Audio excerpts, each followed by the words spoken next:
Assalamualaikum warahmatullahi wabarakatuh. Perkenalkan, saya Reni Dwi Lestari dengan NPM 2020015000575. Saya akan mempresentasikan hasil tugas individu saya dengan judul Layanan Pecandu Narkoba. Baiklah, saya akan jelaskan mengenai pengertian narkoba.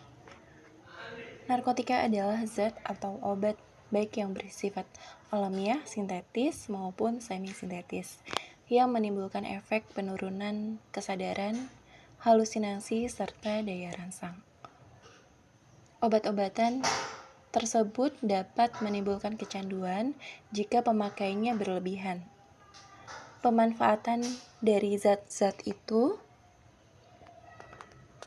adalah sebagai obat penghilang nyeri serta memberikan ketenangan. Penyalahgunaan bisa terkena sanksi hukum.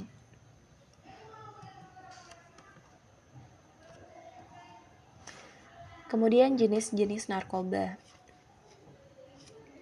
Kandungan yang terdapat pada narkoba tersebut memang bisa memberikan dampak yang buruk bagi kesehatan jika disalahgunakan. Menurut Undang-Undang tentang Narkotika, jenisnya dibagi menjadi 3 golongan berdasarkan pada resiko ketergantungan. Yang pertama, ini narkotika golongan 1. Narkotika golongan 1 seperti ganja, opium, dan tanaman koka sangat berbahaya jika dikonsumsi karena beresiko tinggi, menimbulkan efek kecanduan. Kemudian narkotika golongan 2.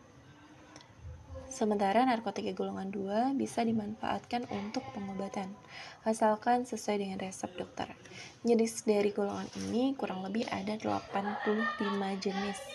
Beberapa diantaranya seperti morfin, alfa-prodina, dan lain-lain. Golongan 2 juga berpotensi tinggi menimbulkan ketergantungan.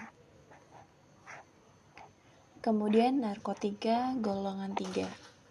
Dan yang terakhir, narkotika golongan 3 itu memiliki resiko ketergantungan yang cukup ringan dan banyak dimanfaatkan untuk pengobatan serta terapi. Seperti yang sudah disebutkan di atas, ada beberapa jenis narkoba yang bisa didapatkan secara alami, namun ada juga yang dibuat melalui proses kimia. Selanjutnya, jika berdasarkan pada bahan pembuatannya, jenis-jenis narkotika tersebut ini adalah yang pertama, narkotika jenis sintetis. Jenis yang satu ini didapatkan dari proses pengolahan yang rumit.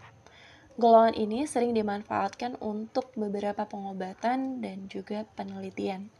Contoh dari narkotika yang bersifat sintetis seperti amfetamin, metadon, dexavatamin, dan sebagainya. Kemudian, narkotika jenis semi-sintetis. Pengolahan menggunakan bahan utama berupa narkotika alami yang kemudian diisolasi dengan cara diekstraksi atau memakai proses lainnya. Contohnya adalah morfin, heroin, kodein, dan lain-lain. Kemudian narkotika jenis alami. Ganja dan koka menjadi contoh dari narkotika yang bersifat alami dan langsung bisa digunakan melalui proses sederhana. Karena kandungannya yang masih kuat, zat tersebut tidak diperbolehkan untuk dijadikan obat. Bahaya narkotika ini sangat tinggi dan bisa menyebabkan dampak buruk bagi kesehatan jika disalahgunakan. Salah satu akibat fatalnya adalah kematian. Siapa sasaran peredaran narkoba? Sasaran pengedaran narkoba pria dan wanita, anak-anak hingga lansia, ekonomi atas hingga ekonomi bawah, pejabat sampai dengan pengangguran, tidak sekolah sampai profesor. Kemudian berdasarkan jenis. Narkoba ada beberapa jenis. Yang pertama narkotika. Narkotika itu zat yang menimbulkan penurunan atau perubahan kesadaran, hilangnya rasa, mengurangi dan menghilangkan rasa nyeri, dan dapat ketergantungan. Kemudian jenis lain itu ada psikotropika. Psikotropika merupakan zat atau obat yang berkhasiat psikoaktif, pengaruh selektif pada susunan saraf pusat yang menyebabkan perubahan khas pada aktivitas mental dan perilaku. Contohnya ekstasi dan amfetamin. Kemudian bahan adiktif lain. Bahan adiktif lainnya adalah bahan atau zat yang berpengaruh psikoaktif selain narkotika dan psikotropika, contohnya rokok dan juga miras. Kemudian narkoba berdasarkan efek terhadap tubuh manusia. Narkoba berdasarkan efek terhadap tubuh manusia itu bisa memacu kerja otak dan meningkatkan aktivitas tubuh. Contohnya amfetamina, kokain, ekstasi atau MDMA, metamfetamin atau sabu, kemudian metakinon.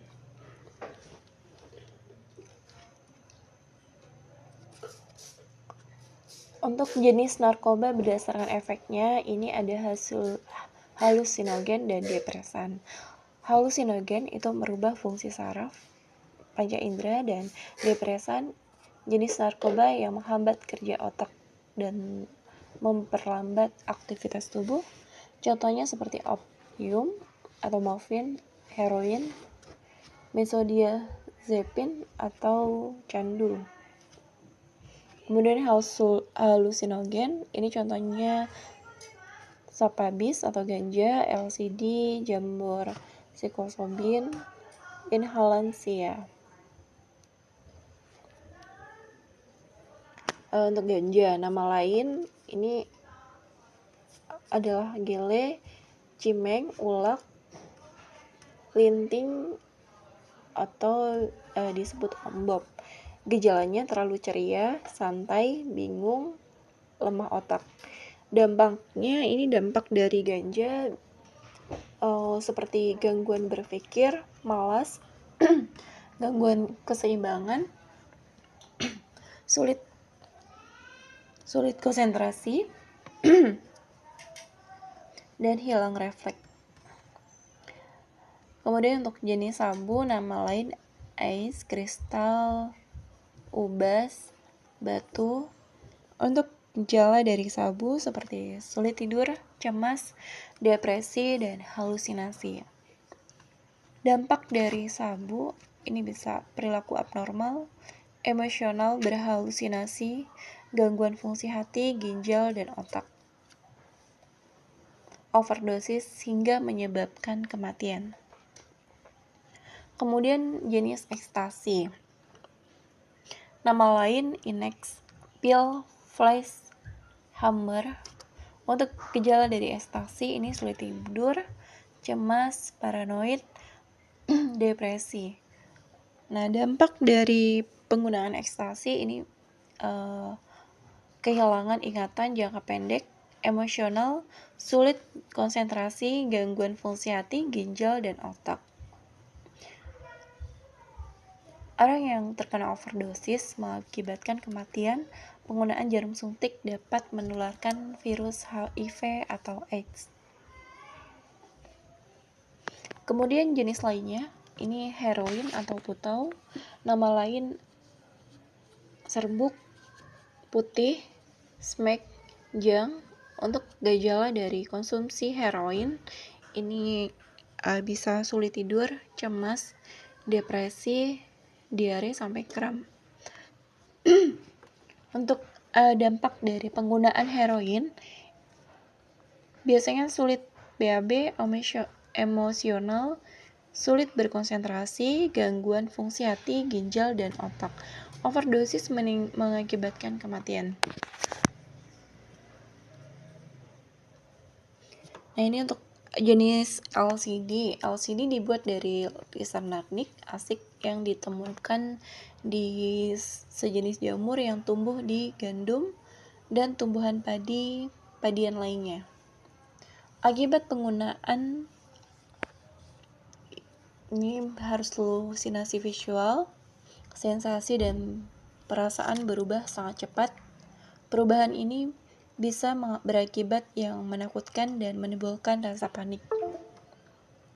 Akibat penggunaan, pupil mata membesar, suhu tubuh naik, denyut jantung meningkat, tekanan darah meningkat, berkeringat, nafsu makan menurun, mulut terasa kering, gemetar, atau tremor.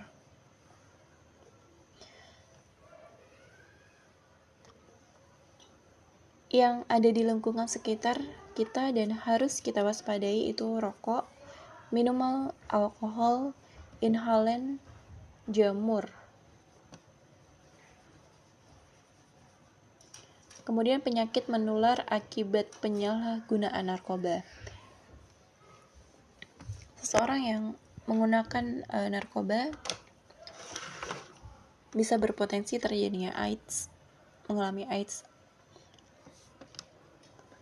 AIDS ini merupakan kumpulan gejala penyakit akibat menurunnya sistem kekebalan tubuh oleh virus yang disebut HIV atau Human Immune Deficiency Virus, yaitu virus yang menyerang sistem kekebalan tubuh manusia dan menimbulkan AIDS. Kemudian hepatitis, seperti peradangan pada hati.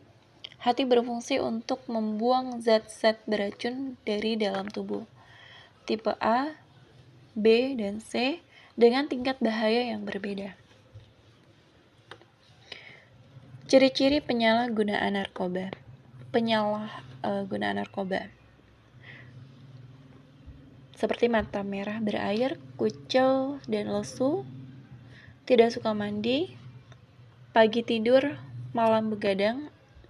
Terdapat barang yang digunakan untuk mengonsumsi narkoba atau bong, aluminium foil, sendok terbakar.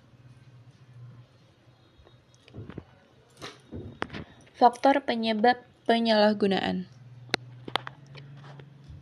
Ini ada faktor internal dan faktor eksternal. Faktor internal ini berasal dari diri sendiri yang menyebabkan adanya perubahan perilaku, adanya dan diantaranya rasa ingin tahu yang tinggi sehingga terdapat keinginan untuk mencoba, keinginan untuk bersenang-senang, keinginan untuk mengikuti gaya hidup baru. Kemudian faktor eksternal ini bisa dari pengaruh lingkungan, pengaruh di dalam pergaulan, pengaruh di masyarakat yang kurang mendapatkan perhatian orang tua, yang terlalu bebas, pengaruh hiburan malam.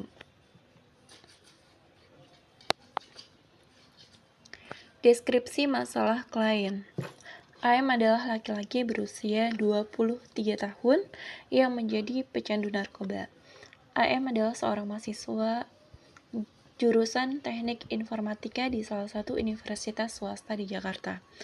AM memiliki tinggi 170 cm dan berat badan 55 kg. AM berkulit sawo matang dan berambut cepak. AM termasuk orang yang introvert. Jenis-jenis narkoba yang pernah digunakan: sabu-sabu, gorila, alkohol, ganja, dan kokaina. Analisis kebutuhan klien, lingkungan sosial yang baik, keluarga yang penuh support dan pengertian, rajin ibadah, dikelilingi orang-orang yang sayang dengannya. Untuk layanan BK yang tepat diberikan oleh AM, ini konseling individu dan konseling keluarga. Sekian, Assalamualaikum warahmatullahi wabarakatuh.